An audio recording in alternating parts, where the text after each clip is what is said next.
श्री शिवाय नमस्तुभ्यं।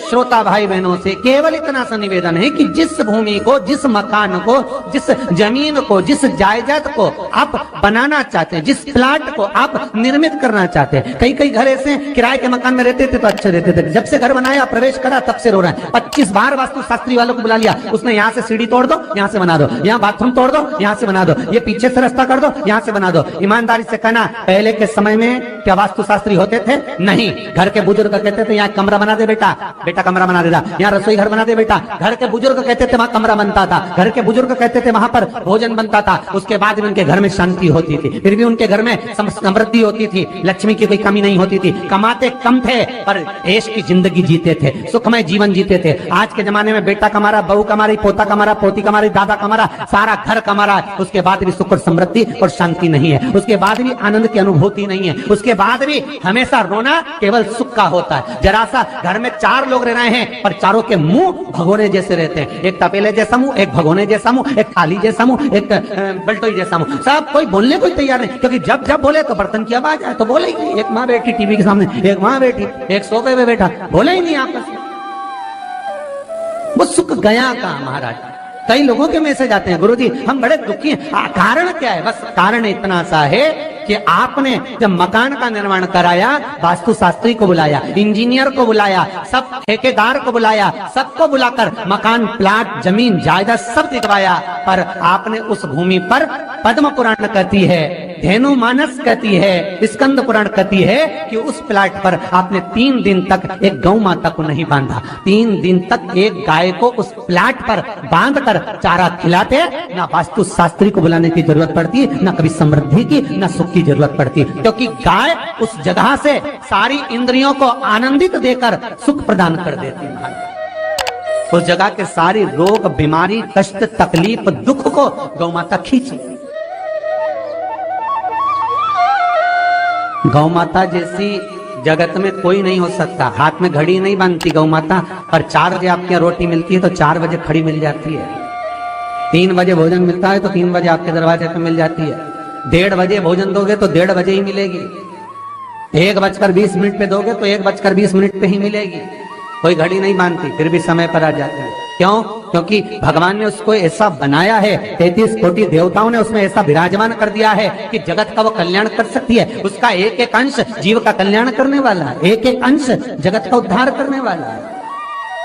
पर हम ये आज के युग में हम उसको भूल गए। आज के युग में हम ये सोचते हैं कि हम वास्तु शास्त्री को बुला लें, वो ये बता दे, हमने ये फ्लैट बनाया, हमने ये मकान बनाया, इसकी छत कैसी, इसका कमरा कैसा, वो बता देगा, सब कुछ बता देगा। उसके बाद भी लोगों को क्या सुख नहीं है, उसके बाद भी शांति नहीं। फिर चलो तो चलो किसी बाबा जोगी क्या पहुंच गए जो ऐसा घूम घूम के बताता, और उसके यहाँ जाकर पूछ लिया, बताओ बाबा जी हमारे घर में शांति नहीं। तो बाबा जी एक ही बात बोले, तेरे घर का है जिसने कुछ कर दिया। अब इसको याद आया 15 दिन पहले मेरी जेठानी से लड़ाई हुई थी, उसी ने कुछ करा होगा। अब बताओ बाबा जी ने आपस में ऐसा बीज बो दिया कि घर और जुड़ा हुआ था तो टूट गया। कोई बाबा, जोगी, सन्यासी, तपस्वी, साधक, उपासक कभी नहीं कहता कि घर का है। हमेशा याद रखो, संसार में किसी की सामर्थ्यता नहीं है कि कोई आपका बुरा कर दे, किसी की सामर्थ्यता नहीं। संसार में किसी की सामर्थ्यता नहीं कि आपका बुरा कर दे, बस आपका बुरा आपका किया हुआ कर्म करता, कोई दूसरा नहीं कर सकता। एक नींबू गिर गया दरवाजे पे तो 14 दिन तक नींद नहीं आई। सीसीटीवी कैमरे में देखो कौन पटक के गया, मेरे को तो 3 दिन से शंका हो रही पड़ोसन से। अब बताओ, जब कैमरे में देख लिया तब मालूम पड़ा बेचारा साइकिल वाला सब्जी लेके जा रहा था उसके घर पे और नींबू पॉलीथीन से टपक गया। तब सुकून मिला कि ये नींबू, तब सोई आराम से कि पड़ोसन ने कुछ नहीं किया। ना जाने किसने क्या विद्या कर दी, ना जाने कौन ने कौन सा टोना मार दिया। केवल एक दीवार ऐसी होती है जहां पर हनुमान जी का चित्र लगाया जाता है। चाहे तुम पर्वत उठाने वाला चित्र लगाओ हनुमान जी का, चाहे बैठे हुए लगाओ, चाहे रामायण पढ़ने वाला लगाओ, चाहे लंका दहन करने वाला लगाओ, चाहे राम नाम जपने वाला लगाओ, चाहे लक्ष्मण को संजीवनी देने वाला लगाओ, चाहे मौन मुद्रा में लगा दो, चाहे स्तुति में लगा दो, चाहे भजन में लगा दो, हनुमान जी का कोई भी चित्र लगता है तो ना पूरब में लगेगा, ना पश्चिम में लगेगा, ना दक्षिण में लगेगा। हनुमान जी का अगर चित्र लगता है तो उत्तर की दीवार में दक्षिण को देखते हुए लगता है, केवल एक ही स्थान है।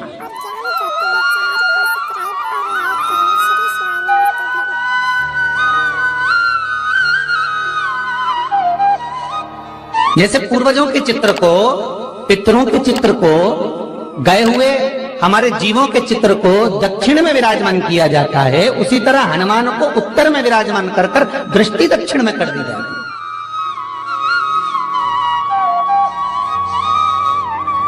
घर में हनुमान जी के जितने फोटो होते हैं उसको केवल दक्षिण दिशा में लगा, और उत्तर दिशा में लगा बिठा देते हैं, और दक्षिण की ओर उनकी दृष्टि होना चाहिए, दक्षिण की ओर उनका मुख होना चाहिए।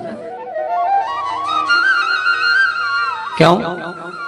महाराज, अगर व्यक्ति के जीवन में कोई बीमारी आने वाली है, व्यक्ति के जीवन में कोई रोग आने वाला है, व्यक्ति के जीवन में अगर कोई कष्ट आने वाला है, व्यक्ति के जीवन में अगर कोई परेशानी आने वाली है, व्यक्ति के जीवन में कोई एक्सीडेंट का योग भी बनने वाला है, तो शास्त्र कहता है वो दिशा दक्षिण से ही बनता है।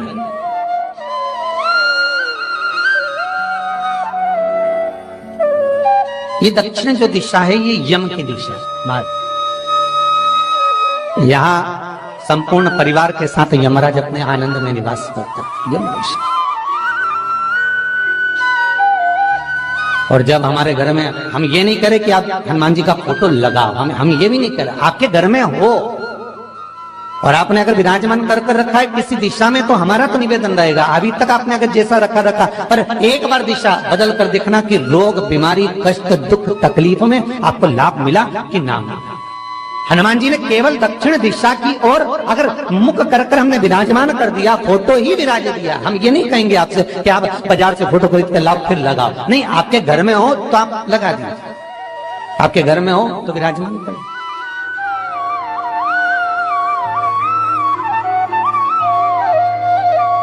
अच्छा, कितनी विपरीतता है वो भी आप जरा जानिएगा महाराज, कि शंकर भगवान के ऊपर जो जल चढ़ाया जाता है उसकी जलाधारी उत्तर में जाती है।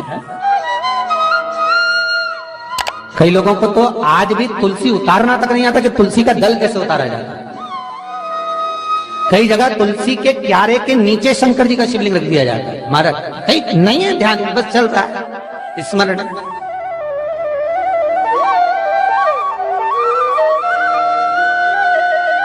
भगवान शिव का जो जल जा रहा है वो उत्तर की ओर जा रहा है, और हनुमान जी को उत्तर में विराजमान कर कर मुख दक्षिण की ओर कर दिया गया। क्यों?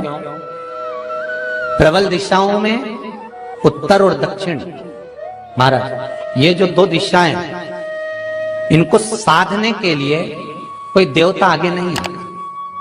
अगर इन दिशाओं को कोई साधने वाला है तो केवल एक देवाधिदेव महादेव ही हो सकता है। काल का हरण करने वाला वो महाकाल ही हो सकता है।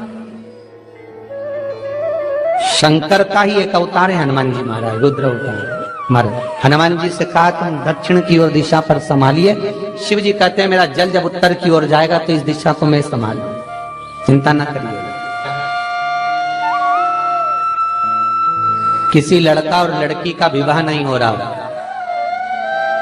30 साल हो गए, 32 साल हो गए, 34 साल हो गए, लड़का लड़की का विवाह ही नहीं हो रहा, बहुत टेंशन है माता पिता। कोई मंगली है, कोई मांगलिक है, थोड़ा ढील कम करो, प्लेन रखो। कोई मांगलिक है, कोई मंगल है, संबंध हो ही नहीं रहा, बहुत प्रयास कर रहे हैं, बहुत। 4 दिशा का स्मरण करिए, पूर्व पश्चिम उत्तर दक्षिण का। हथेली पर आटे का दीप लगाइए, घी भर लीजिए और 4 बत्ती उसमें अलग अलग रख लीजिए महाराज। थोड़ा सा पीला चावल हल्दी में कर उसमें डाल लीजिए। जो लड़का और लड़की का विवाह करना उसी के हाथ में देना है। और देव उठनी एकादशी के दिन,